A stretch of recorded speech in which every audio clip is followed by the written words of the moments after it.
If you've been struggling to lose the belly fat, feeling big in your t-shirts and just lacking complete confidence in how you look, don't like any of the photos you get taken, and you're worried about having holidays coming up this year that you want to look good for, and you always find that you're snacking on food and don't really have a structure of what you're eating and wing your gym sessions, then this is the one video that you will ever need to help you get in shape. And so if you want to get lean and jacked, this video is going to break down everything that you need to know. And the crazy thing is that 90% of coaches will never give you this for free. And so I'm going to lay out a complete step-by-step blueprint so that you can have 100% clarity on exactly how to get fit, get lean, and feel confident this year. And I guarantee, if you implement everything in this video, you can lose 10 to 15 kilos in the next 16 to 20 weeks. Everything that I'm gonna be teaching you in this video has helped myself and hundreds of guys get in phenomenal shape, including completing photo shoots and just having visible abs to help themselves feel incredibly confident and not have that belly overhang their boxes any longer. And as proof, here's some of the results that we've achieved with the guys that worked with inside the Perform for Life program, helping guys like Andy lose 30 kilos, or James get abs for the first time in his life, and so many others. However, if you're interested in taking it one step further, and instead of having this video as your only guide to getting incredible results, there is a link below in the description where you can apply for a free 30-minute consultation with me. We'll break down everything in your life that's holding you back from achieving these results and give you a blueprint of what you can do moving forward. And if then you feel like I can be the person to help you, we can then talk about joining the Perform for Life program and helping you achieve these results. But if for any reason you feel like that I cannot help you and that the coaching is the wrong thing for you, well, at least you'll still get some free advice and information that's going to be able to guide you on the right path alongside this video. So what I'd recommend before you get into the rest of this video is to grab a pen and paper and make as many notes as possible. There's going to be a lot of information in this video, and I'd recommend you watch it through twice so that you have the exact steps to help you achieve your goals of getting in great shape and feeling confident with how you look. Step 1, set a clear goal. Humans work better when we've got timelines, when you have a date that you need to be feeling great and confident for. If it is a never-ending future goal that you want to achieve, you're far less likely to lock yourself into the process and really focus on pushing yourself hard enough. And it's about making sure that you're completely clear on what it is you want to achieve. Losing weight is not a big enough goal that's going to drive you to work hard. It doesn't remind you of the positives of making change and the negatives of not changing as well. So you want to think about breaking down this goal into huge, scary, audacious things and reminding yourselves of what those big, scary negatives are of not working hard. And who's this going to impact? How is this going to impact your personal life? How is this going to impact your professional life? How is it going to impact the people around you? If staying overweight is going to impact your kids without a father who is unfair, is embarrassed to be playing around the playground with them, won't take their t-shirt off on holidays and get in the pool with them, those are the big reasons that are going to push you as a father. But maybe it is that you want to be respected within your job. You want to walk into a room and hold an air of presence rather than people looking down on you because your belly is pushing through your work shirt. Those are the big hooks that are going to keep you locked in towards those goals that you have. By having that timeline, it helps to create weekly targets to aim for. If you're not losing half a kilo per week, then you know that something might need to change, or the accuracy and consistency that you're currently putting in isn't working well enough, and we need to adjust that to push it a little bit more. And so we need to recognize where you are in terms of body fat percentage right now. On the screen, you will see a body fat percentage scale from Ultimate Performance, a very aggressive dieting program, but their description of body fat percentage works incredibly well. Now this scale, you can see, has a good range of body fat levels from 8% all the way up to 40%. And I want you to give yourself an honest assessment of where you are, and then give yourself a couple of extra percentages, because the body weight scales that you might be using or machines that you've used at the gym aren't going to give an accurate representation of the level of body fat you hold. For instance, when I did my photo shoot, I was definitely under 10% body fat because I could see visible abs and striations in every single one of my muscles. I could also see veins popping through in places that you just wouldn't expect to see them. And I want you to have full clarity when you hear this next bit. If your body fat percentage is over 30%, it is going to take you longer than 6 months to get in great shape. And in step 2 is where we need to calculate your body fat percentage. We need to take your age, weight, height, neck circumference, and waist circumference to calculate your body fat percentage using the Navy body fat calculator. This means we don't have to do some complicated maths on screen together, and you can simply enter your details in and it'll give you an estimated body fat percentage. This is the one that I use with clients, so we have a really good understanding of where they are right now. But if you do want to calculate the body fat percentage yourself and you do like math, here's what we need to do. Let's take me an example. Let's use me as an example. I'm sitting at 81 kg right now. My estimated body fat percentage is 18%. So we take 81 times 0.18, which equals 14.58 kg of body fat. Now I know this is fairly accurate because during my photo shoot last year in April, my lowest weight was 69.95.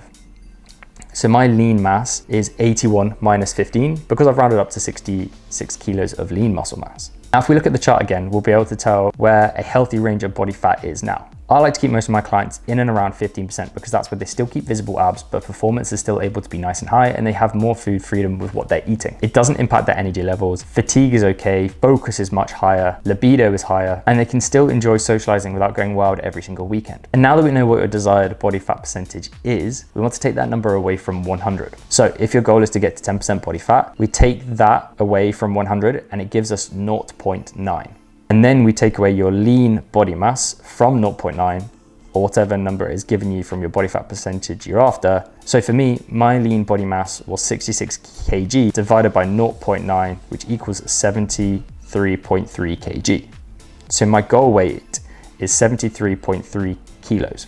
So if we take this and apply to what I've achieved, I lost 10 kg to get down to an estimated 10% body fat percentage. But because I was doing a photo shoot, I took it one step further and I got down to 69.95, which is far greater loss than 10% and not something that everybody strives for, especially a photo shoot. So then what we need to do now is have a date that we want to aim for. As we mentioned, if we have time constraints, we're more likely to drift and lose focus. So for most people, you want to be losing about 0.5 to 1% of your body weight per week. Anything greater than that would be classed as very aggressive, and I don't really recommend that for most clients, and even more so for guys that are trying to do it on their own. So let's give you an example. If you are 100 kilos right now and you want to get down to 80 kilos, that's a 20 kg loss. And if we're trying to lose 0.75 kg of your body weight per week, it's going to take you 26.6 weeks. And this should set some expectations for you that a true transformation is going to take you way longer than 12 weeks and something that's going to be done over a much greater period of time. And to give yourself a greater sense of accountability, hiring a coach or booking a photo shoot or holiday that's coming up helps to keep a deadline at the front of your head, as well as helps to keep your standards nice and high. And we've done this for a number of the men on the program, taking them through photo shoots to just take them to that next level of physique, which really helps to hold their standards high. The leaner guys get typically, the better their standards are long-term into the future, because they understand this one rule, and that is the habits that get in shape keep you in shape. If you're not too sure about the numbers, drop your current body weight, your body fat percentage, and your time frame into the comments below, and I'll give you the exact numbers that you need to be aiming for. Step 3 is making sure that we are tracking your progress. It is mind-blowing the number of guys that miss this step and never take accountability for what their training looks like. To track your progress, you want to start off by taking your initial progress photos. This is a front, back, and sides pose where you're nice and relaxed in good natural lighting with potentially sunlight on you. And you want to be taking this every single week or every 4 weeks so that you can get a really clear picture on how your body is changing over the course of this dieting period.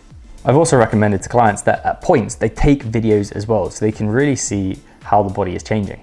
Then you want to take your initial body weight. Do it first thing in the morning once you've been to the loo, so you've got a good low weight to understand what a baseline number is for yourself.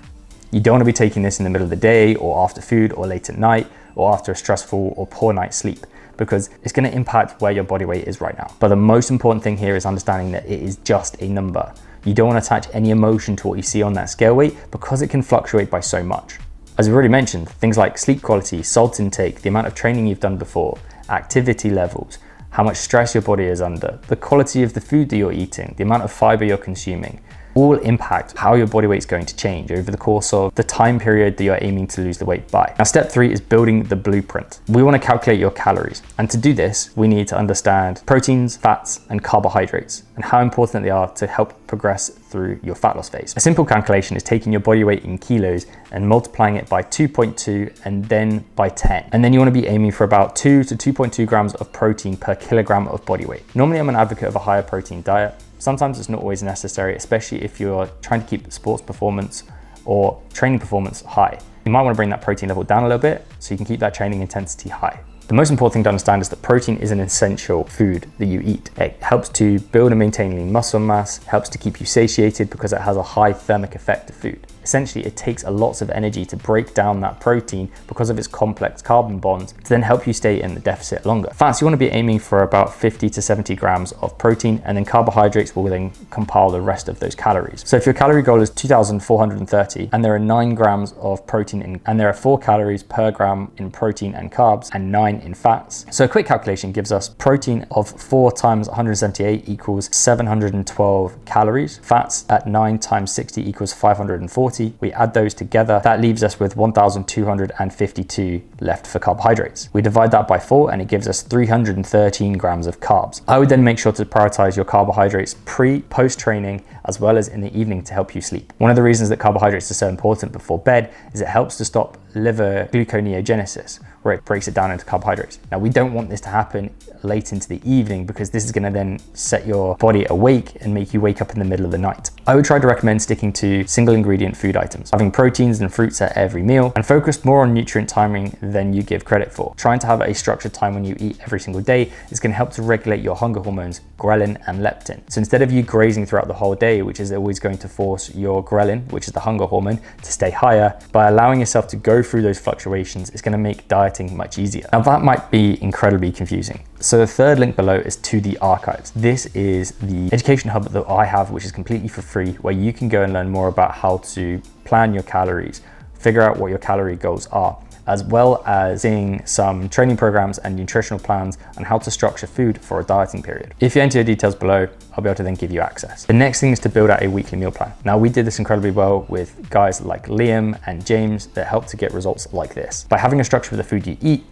you don't have to think about it as much. You can just focus on getting the right stuff in. Build out the meal plan, order a weekly food shop, repeat those meals for a number of weeks, change a few different food ingredients here and there, but it still allows you to keep those calories in place. And use things like seasoning to help make the food a little bit tastier. The next part is to focus on increasing your step count. For most people, 2,000 to 3,000 extra steps per day is a good number to aim for, unless you're already doing 12 to 15,000 steps per day because you've got a heavy manual labor job. For most guys that are sat at a desk, I would still think that 8,000 steps should be the minimum requirement that you should achieve every single day. You can always then top up those extra steps over the weekend whilst you're not working. Now, this is how I would structure your calendar so you've got a better structure for your day. You're gonna add in when you're going to be working, when you're gonna be going for steps, what days you're gonna be training, what time you're gonna be eating, times that you're gonna be meal prepping, times that you're gonna be winding down, and an evening and morning routine to ensure that you're focusing on good habits that are gonna help you continue. Now, I'm gonna go against what most coaches will advise and say that a bodybuilder training program might not always be the best thing for you. Sure, it's gonna help you build a ton of muscle mass, but if you're starting off in a very overweight position, you're probably more likely to benefit from doing lots more cardiovascular fitness sessions. I would definitely be looking to use intensifiers and conditioning more so than just going in and lifting more weights. Now, the reason for this is that anaerobic training are so important when it comes to helping to stimulate leptin-sensitive hormone, as there's evidence suggests that this helps utilization and movement of stored body fat. Predominantly, your sessions will focus on full body approaches. None of this pull, push, leg splits, or body parts. Now, the reason for this is you want to be training the muscle groups multiple times per week to get the amount of volume plus the intensity to stimulate growth whilst utilizing conditioning sessions. You want to focus on good quality technique with every movement so that you're pushing yourself to close to failure. And here you want to be making sure that you're using progressive overload over the course of 12 to 16 weeks on the same program. This means that neuromuscularly, your body is getting used to these movement patterns and you're able to train efficiently and correctly, but also provide enough stimulus to grow. Now, my personal favorite way to progress is through double progression. This is where you look to increase the number of reps in a set and the weight lifted over the course of 6 weeks. And this can look something like this. And you want to be looking to track your workouts in apps such as Heavy or Strong so that you know exactly how you're progressing throughout those sessions. If you just go in and wing it, you're never going to remember the numbers to know that if you're pushing yourself hard enough. And this needs to be one of the things that's high on your priority list when it comes to training in the gym.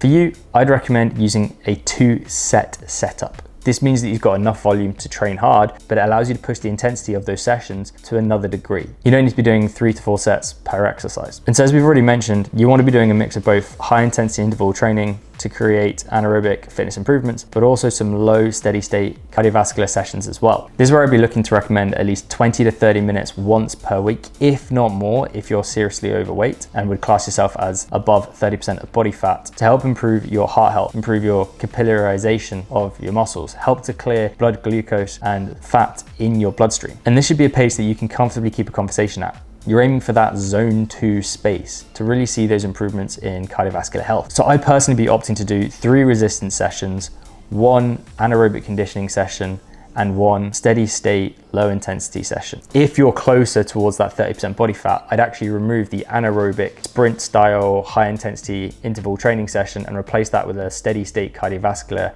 one as well, as this will help to improve your blood pressure and heart health even more. For me, I personally like jumping on an erg instead of a stepper or an elliptical, just because I find it can be like an off-feet conditioning session where you're just able to give those legs a little bit more rest, especially if you're pushing them hard in those other 3 sessions.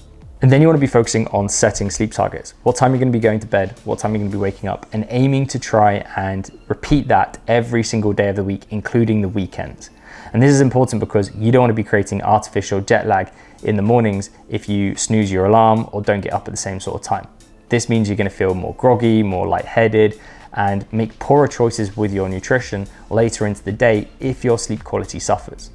Growing muscle also happens whilst you sleep, not actually in those sessions. In those sessions, you're breaking down those muscles even more to then be able to repair them when you're sleeping. And so this is why sleep is so important. Step 4 is to then review your progress. This is essentially where you're going to do a self-check-in. See where you are, how you've done over the course of the week, and what's gone well, what's not gone so well, and what you need to potentially change to progress. Now, for most people, you probably don't need to be changing as much as you think. I reckon it's more down to a consistency and accuracy issue first, then you've hit a plateau and things haven't worked out, and then you need to change it. You want to be looking at things like the amount of steps you've completed, whether your body weight's been trending down over the course of those 2 weeks, whether your sleep quality is high and how much sleep you're actually getting, as well as the intensity of those training sessions, and seeing those numbers still progress. Because for most people, it still should during a dieting period. This will give you enough information to have a clear judgment on the decisions makings you need to make to continue to see progress. From here, you want to look at changing 2 things. The first one is increasing the amount of activity you can do first, because you don't want to play every single card that you've got straight out the block.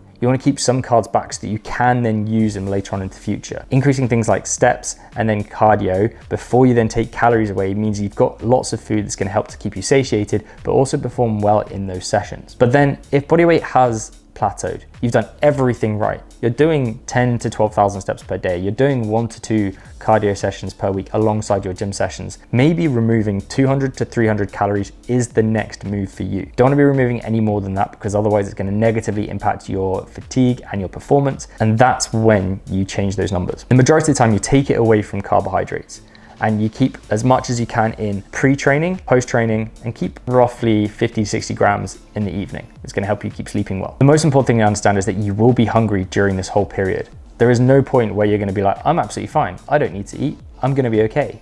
You will be hungry, and accepting that is one of the biggest things you can do to help yourself keep making progress. But what you can do is help to strategize ways to improve that hunger management. And you want to be looking at things like food quality and fiber. You want to be aiming for about 10 grams of fiber per 1,000 calories. Boiled potatoes has the highest satiating effect of any food, with an incredibly low GI index, which means that they help you manage your energy levels longer. They're slow releasing, a bit like oats as well. Things that have high volume but crazy low calories: pumpkin, butternut squash, and then other fruits and vegetables like cucumber, peppers, raspberries, cauliflower, broccoli, apples are all great sources of fiber. And I want you to start to have a think about how you treat the weekends. You don't want to be treating them as an opportunity to go off the rails and let yourself go loose every single weekend.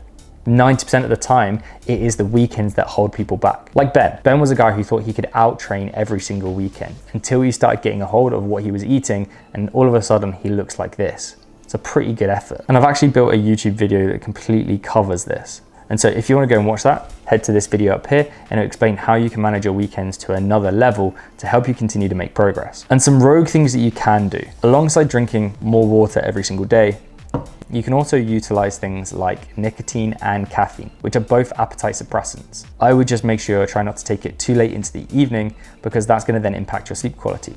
For caffeine, it typically has a half-life of about 8 to 12 hours, so it means it's still going to be affecting your system even if you think you're sleeping well. So try not to take it past 2 p.m. in the afternoon. Also, if you vape, there are calories in your vape, about 10 calories per go. And every single time you do that, you're triggering your hunger hormones. Something to think about. And as you start to go crazy low on the calories, if you're starting to push it towards that 1600, 1800 calorie mark, which if you're really trying to push yourself, you might have to, especially if you have very low steps and activity levels, your digestion is going to suffer. So taking something like a digestive enzyme will help to break down those foods even more and stop the gases and flatulence stink like mad, because it will, especially in a dieting period, because the food's not being digested properly. It's worth mentioning refeeds. Now, refeeds are incredibly useful, but you don't want to be doing them every single weekend and using those weekends as an excuse.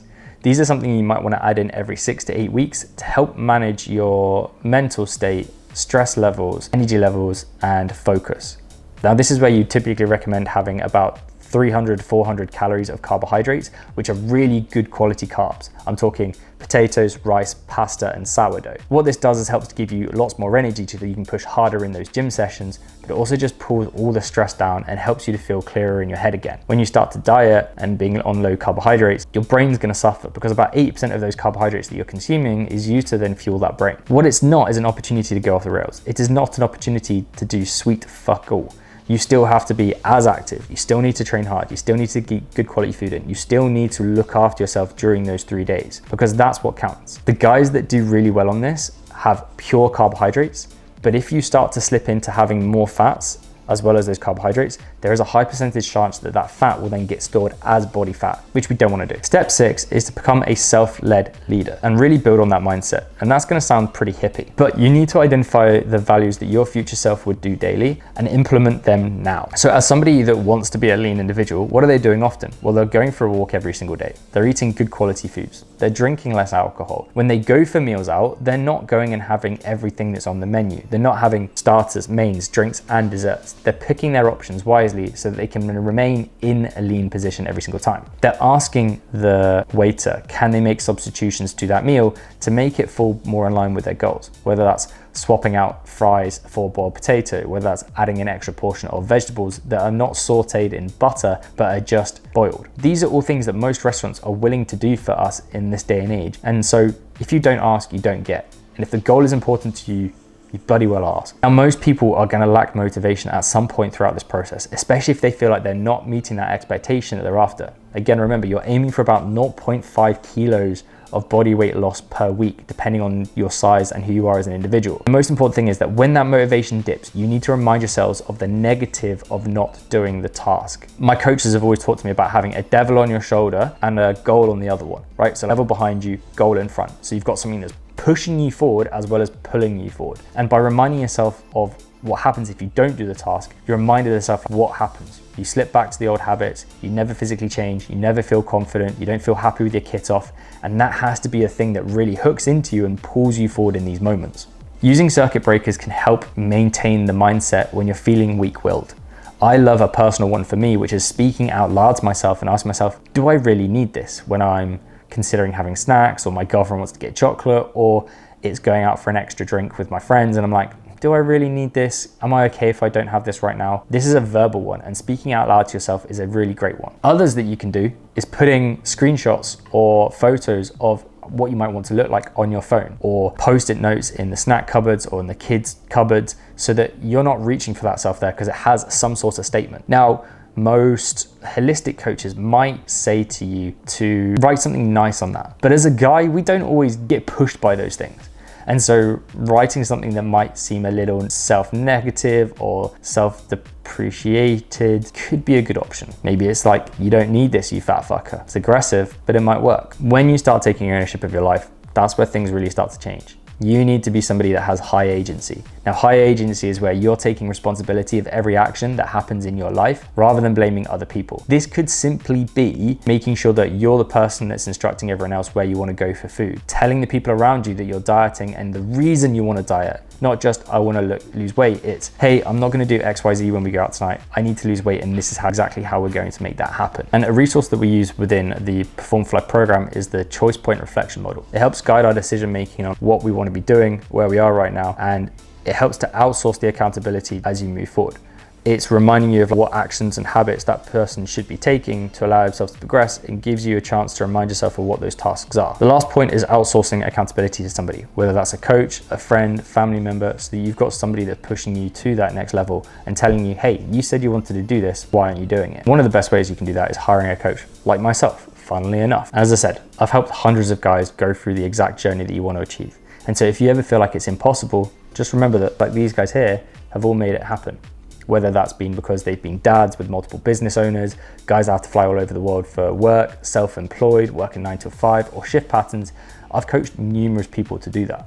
I've also personally hired multiple coaches myself to get incredibly lean. from my first photo shoot to my second one, which was incredible. And every single time I have got a better experience, learned more about myself, and pushed myself further to a higher level of standards. Probably why I'm able to maintain my physical shape I am right now, where I've still got visible abs all year round. And I hope you found this video incredibly useful. As a reminder, the link in the description is an opportunity to work with me. If you feel like you're struggling and you want to get the exact blueprint for your life and how to achieve the goals that you have, fill out a few details. We can have a call and talk about everything that you're struggling with, what we might need to do to help you achieve that goal, and then build out a program that's going to allow you to make that happen. Now, if you have hit a plateau and you're not too sure where to go next, I'd recommend watching this video next. It is going to explain what might be happening, where the calories might be leaking that's stopping you losing the body fat that you want to get in the shape you want. I hope you found this video useful. Go check out this one.